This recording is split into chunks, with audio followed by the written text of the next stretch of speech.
Olá pessoal, sejam bem-vindos a mais um vídeo do Patos e Mimese. No vídeo de hoje nós vamos falar sobre a minha experiência de leitura de David Copperfield, do Charles Dickens.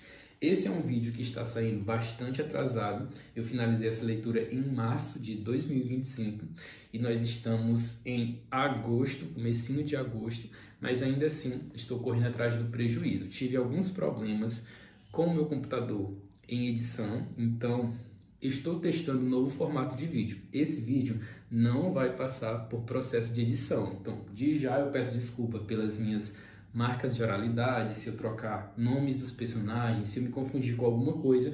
Esse vídeo não vai ser editado e é algo natural que acontece com todo mundo, de esquecer o nome de um personagem ou fazer alguma troca. Eu não me importo com isso, sinceramente. Esse livro foi publicado em 1849 a 1850.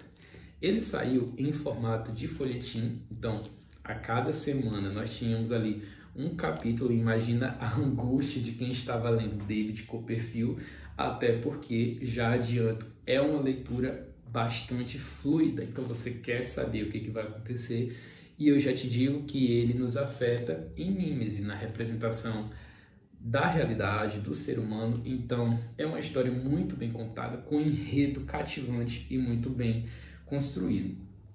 Essa obra, ela inspirou vários outros autores que são muito conhecidos, como Tolstói, Kafka, Virginia Woolf, Nabokov, Julio Cortázar e também o nosso conterrâneo Machado de Assis. Esse livro, ele é tido como o filho preferido do Dickens, isso é dito nessa edição, que é o mesmo texto da Kozak Naif, daquela edição lindíssima, pocket e vermelha, que é o sonho de consumo de muita gente.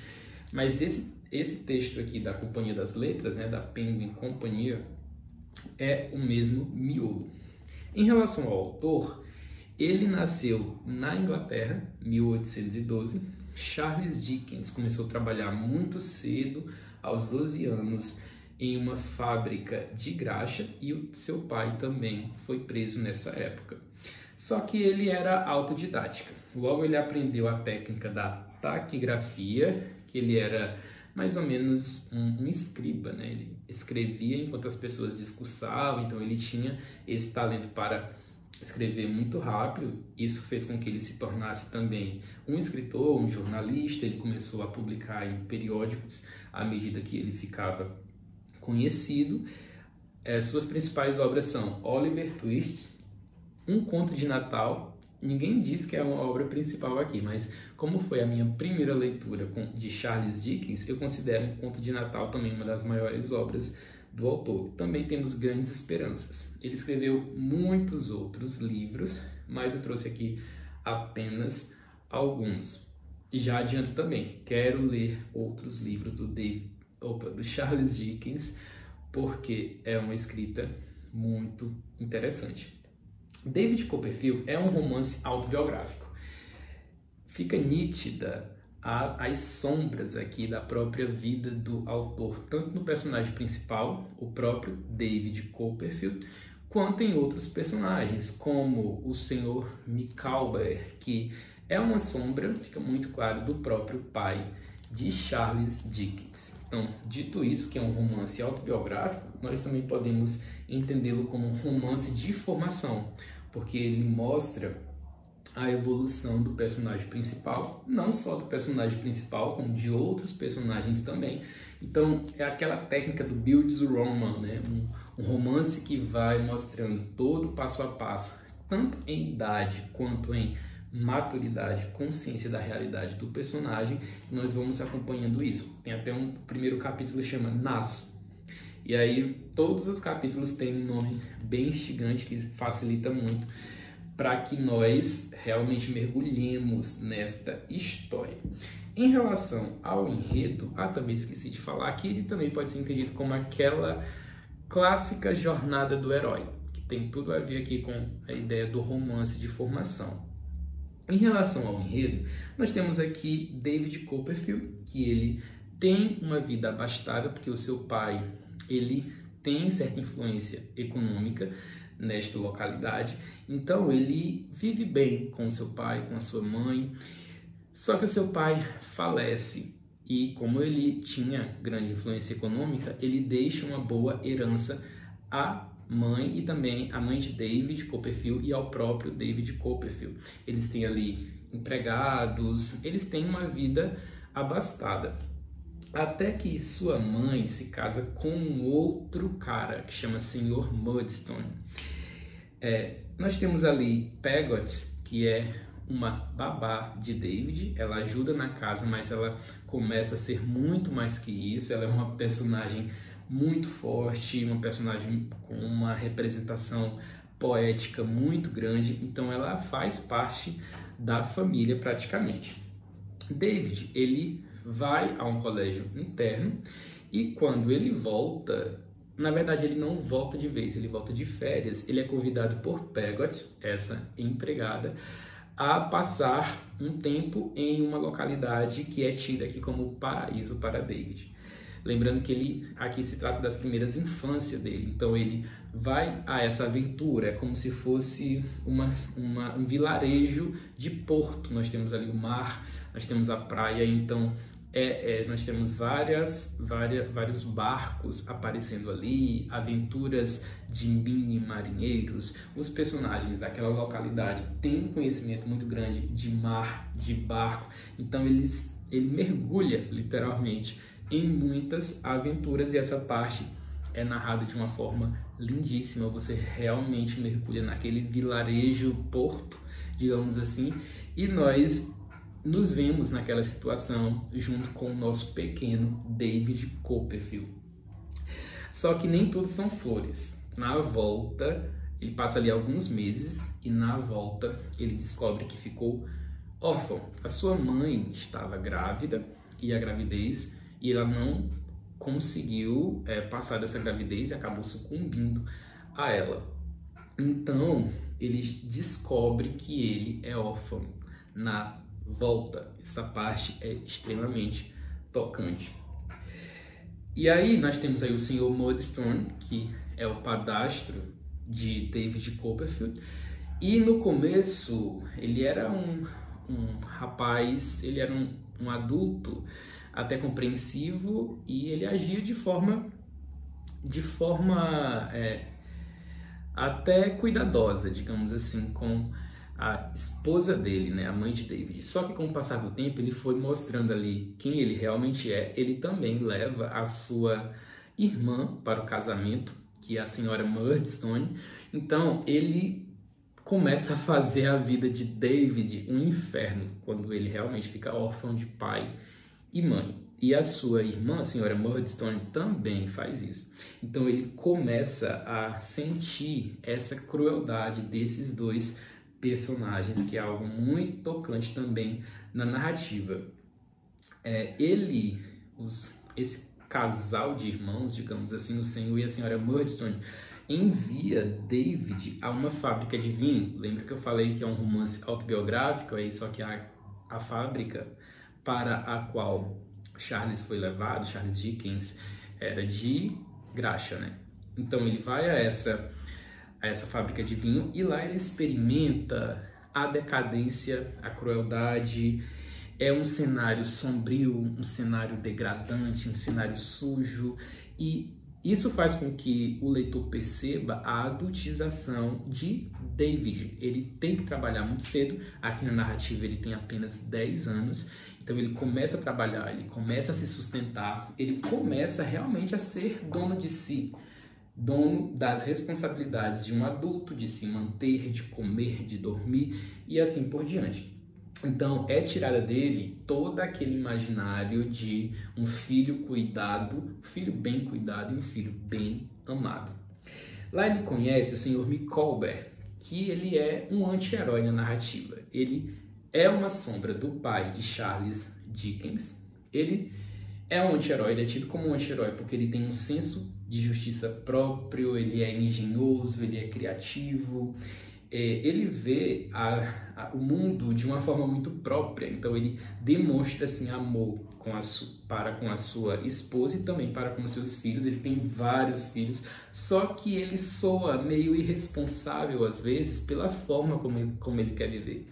Ele tem um senso de justiça próprio, então o amor dele é demonstrado de formas, digamos que, não convencionais.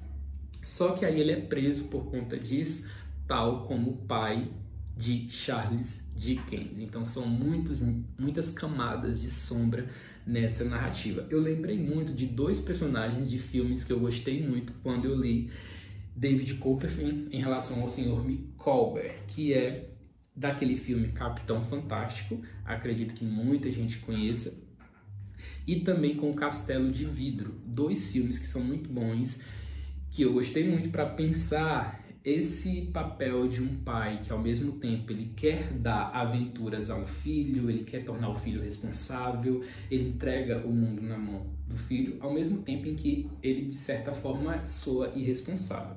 É claro que em Capitão Fantástico nós temos um tom mais, digamos que mais crítico e, portanto, mais responsável do que em Castelo de Vidro, que o pai chega a ser tido como uma pessoa alucinada. Mas são filmes que se parecem muito com esse personagem aqui do Sr. Micawber. David, ele, quando está sofrendo muito com a fábrica e com essa adultização, ele lembra de uma personagem muito forte que aparece lá no comecinho da narrativa, que é a sua tia Betsy. Então ele procura ela e ela o apadrinha, né? Ela acolhe David, ela dá comida, dá roupa, dá uma vida para David e inclusive começa a escolarizá-lo de forma mais sólida. Ela é muito influente, então ela fala com um amigo que é dono de uma escola e ele vai para esse internato. Chega lá, ele conhece o dono da escola e a sua filha, que vai ser muito importante na narrativa também, e ele conhece lá um sujeito que é o Ryan Heap. Esse sujeito ele é muito bem descrito porque o autor consegue fazer com que nós tenhamos nojo dele de cara. Isso porque ele é descrito com uma sinestesia muito profunda. Ele é tido como alguém asqueroso, como alguém nojento, como alguém muito invejoso. Inclusive, eu acho que até estou me antecipando, mas uma das questões estéticas, a parte de patos na narrativa, né, a emoção pela forma de expressão, ela aparece nessa parte porque o narrador tem um tom de animalização desse personagem. Ele é descrito ali como um peixe de escamas e também como uma cobra sinuosa, asquerosa, que vai fazendo todo um jogo até conseguir o que ele quer. Lembrei também da imagem da serpente da trama de Gênesis, quando a serpente vai lá, sinuosa, engana o casal Adão e Eva. Então nós temos essa imagem aqui com o Ryan Heap. Ele é invejoso e ele quer tomar ali a escola desse dono, ele quer tomar ali as posses. Ele é como se fosse não sei nem se essa palavra existe, mas é um governante da família, mas ele também tem conhecimentos de advocacia, então ele cuida dessa parte mais burocrática, mas aí aos poucos ele vai querendo tomar tudo isso para si. Então nós vamos acompanhando também toda a parte de adolescente de David Copperfield na escola. Lá ele tem os seus amores de adolescência, as suas amizades. Ele conhece um cara chamado Stifford, que ele se espelha muito nele, ele tem um fascínio muito grande por Stifford. Ele vê nele o seu duplo, aquela pessoa que é rica, abastada, teve tudo na vida, é paparicado pelos pais, pela mãe, pelos amigos. Ele nunca sofreu na vida, é aquele rapaz boêmio, então ele vê em Stifford aquilo que ele não fora antes. Então é comum nós associarmos aqui a ideia do duplo. Então nós vamos acompanhar os amores de David. Ele vai se envolver com a filha de um chefe, de um magnata, de um lugar que ele vai trabalhar. Nós vamos acompanhar as viagens, o casamento, enfim. Parece que eu contei tudo da história, mas eu não contei nem 10% da história. Acontece muita coisa nessa trama, porque ela é tida como um novelão, só que não é aquele novelão previsível. O enredo é totalmente cativante. Você realmente fica preso a essa narrativa, não tem como, porque o enredo é muito cativante. Aquele livro vira página que você quer ler rápido. Eu lembro que eu fui até a metade em pouquíssimos dias, menos de uma semana. Só que aí eu precisei assumir um emprego público aí e acabei tendo aí toda uma rotina, associando aqui 2 trabalhos como professor de escola pública. E aí eu comecei a ler um pouco mais devagar por conta dessa mudança de rotina. Mas eu tenho certeza que se eu tivesse na mesma rotina de sempre, eu teria terminado muito rápido, apesar de ser uma edição com mais de 1000 páginas, se não me engano. Mais de 1000 páginas, quase 1200 páginas. Enfim, falei um pouco sobre o enredo, agora eu vou falar o que realmente me cativou na leitura em relação à escrita, ao que realmente nos interessa aqui, que é a questão do patos e da mímese. Temos aqui um escritor que se esforça muito para criar imagens bonitas na narrativa. Temos aqui um narrador totalmente sensível, que consegue cativar o leitor. Olha só esse trecho lá da página 30, bem no início, né? Que é o capítulo 2, observe. Os primeiros objetos que assumem presença distinta diante de mim, quando olho para trás, para o vazio da minha infância, olha aí a imagem da incompletude, são os da minha mãe, com seu belo cabelo e formas jovens, e Peggot, sem forma nenhuma, os olhos tão escuros que parecem escurecer até o que o cerca em seu rosto. A imagem aqui de que são personagens cativantes, que aonde eles chegam, eles absorvem tudo e não devolvem nada. Então, são personagens totalmente bem escritos, bem descritos, para que essa noção fique clara aqui na narrativa. Ele também é dito aqui que Peggot tem os braços e faces tão firmes e vermelhos que eu me perguntava por que os passarinhos não preferiam picá-la em vez de picar as maçãs. Olha isso, olha como esses personagens são descritos de forma cativante, de forma... eles absorvem, esses personagens absorvem realmente aquilo que os cerca e principalmente absorvem a atenção do leitor. Essas cenas são trazidas com muita sinestesia. Você consegue perceber o narrador te mostrando uma grama verde, só que não de forma gratuita. Ele vai descrevendo a grama, ele vai descrevendo os sentimentos que você sente o cheiro, sente o sabor, se é que é bom sentir o sabor de uma grama, mas você envolve todos os seus sentidos na percepção de um ambiente, porque isso é trazido de uma forma magistral. Não é aquela descrição forçada, chata, não. É aquela descrição totalmente... ela te absorve, essa descrição. Também nós observamos aqui uma das partes que mais me tocou na obra, é como em todo o enredo a imagem do mar vai aparecendo. Um mar bravio, um mar assassino, porque ele mata pessoas e essas pessoas sofrem a vida toda por conta dessas situações traumáticas. Um mar como um personagem, como quase um vilão, como alguém que merece fascínio. O mar é fascinante, mas também é dotado de um perigo iminente se você se entregar a ele de forma muito intensa. Os personagens fazem isso porque tem marinheiros, tem pescadores, digamos assim, e eles são muito afetados pelo mar. Na página 59 até a 61, temos aqui esse personagem mar sendo motivo de discussão. Quando David vai a esse vilarejo porto, ele conhece Emily, se apaixona por Emily, é uma parte muito interessante. E essa Emily, ela perdeu alguém muito importante para ela pelo mar. Então ela vê o mar como esse ser que pode se tragar uma vida. Olha só ela falando que ela sugere que tem medo do mar. E aí o David pergunta, você tem medo do mar agora? Ele fala, fiquei bem quieto para me acalmar, mas não tenho dúvidas de que, se tivesse visto uma onda, mediante aquele grande devir, sairia correndo, como uma horrível lembrança dos parentes dela afogados. Mas disse que não, e acrescentei: você também não parece ter, apesar de dizer que tem. Aí ela responde: eu não tenho medo do mar desse jeito, disse a pequena Emily, mas acordo quando ele fica agitado e tremo quando penso no tio Dan e Ham, e acho que estão pedindo socorro. Por isso que eu ia gostar tanto de ser uma dama, mas não tenho medo do mar desse jeito, nem um pouco. Olha só, mais na frente, um incidente está marcado tão fundo em minha lembrança que, se fosse artista, poderia desenhá-lo agora. Diria até com a mesma precisão daquele dia, a pequena Emily saltando para a destruição, tal me pareceu como um olhar que nunca esqueci, dirigindo-me ao alto mar. Então, a personagem Emily, ela é fascinada pelo mar, mas ela tem muito medo do mar e também vê o mar com esse tom de ressentimento.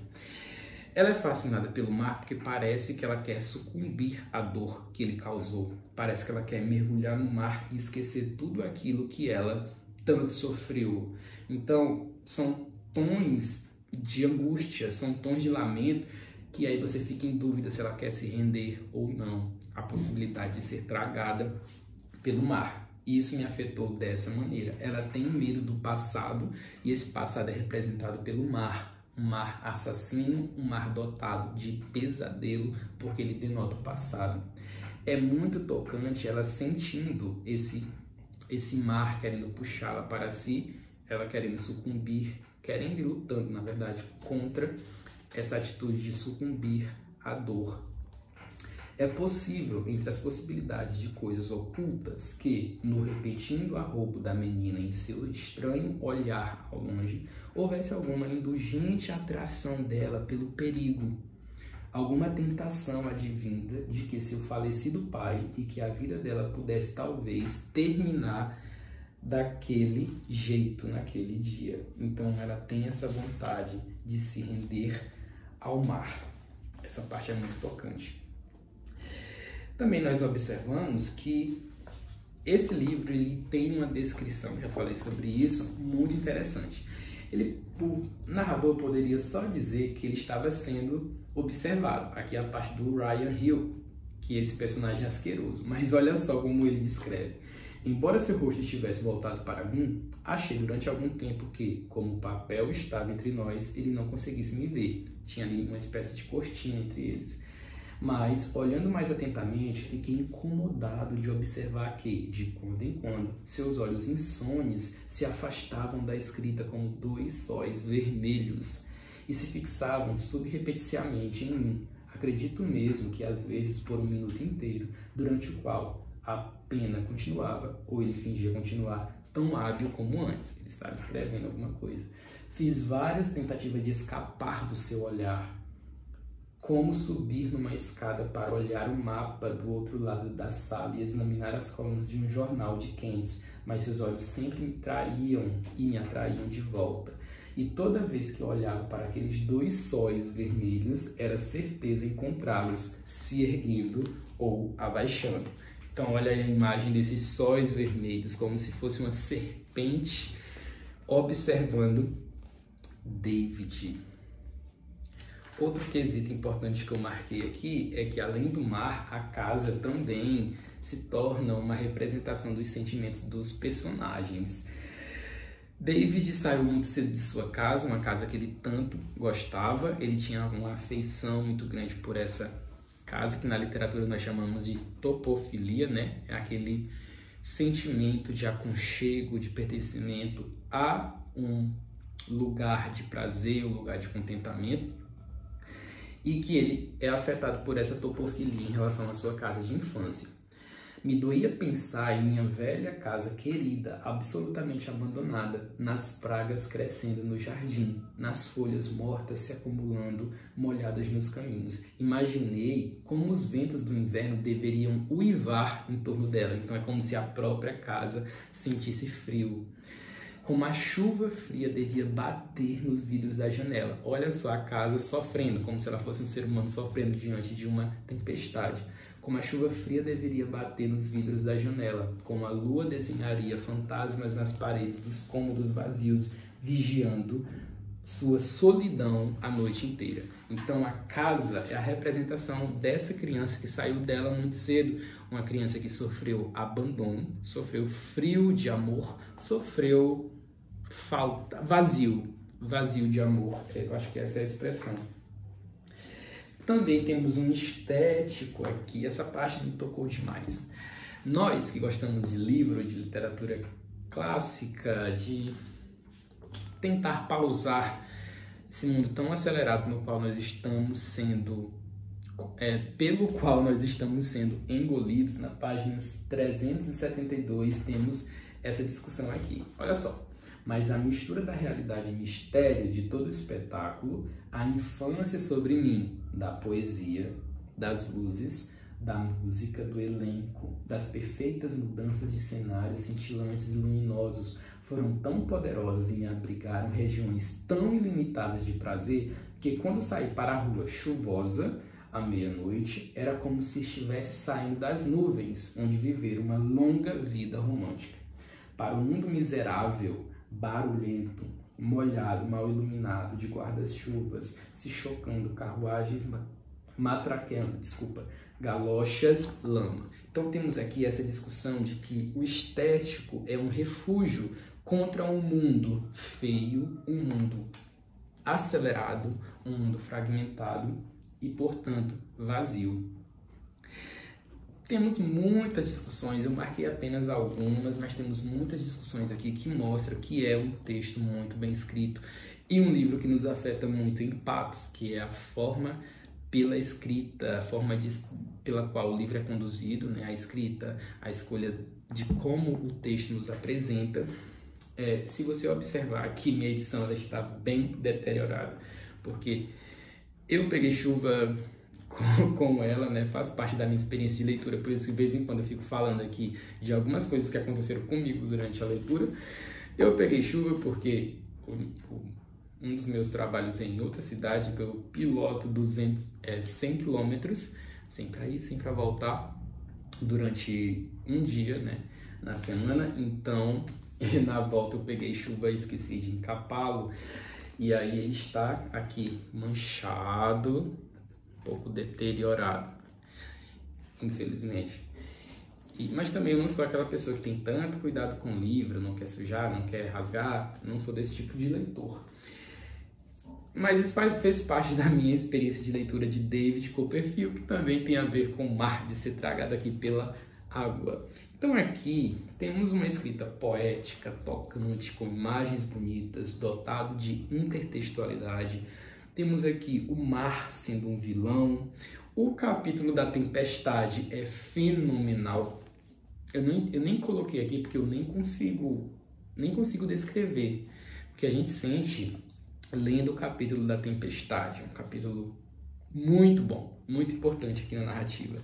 Personagens bem construídos e um enredo extremamente tocante.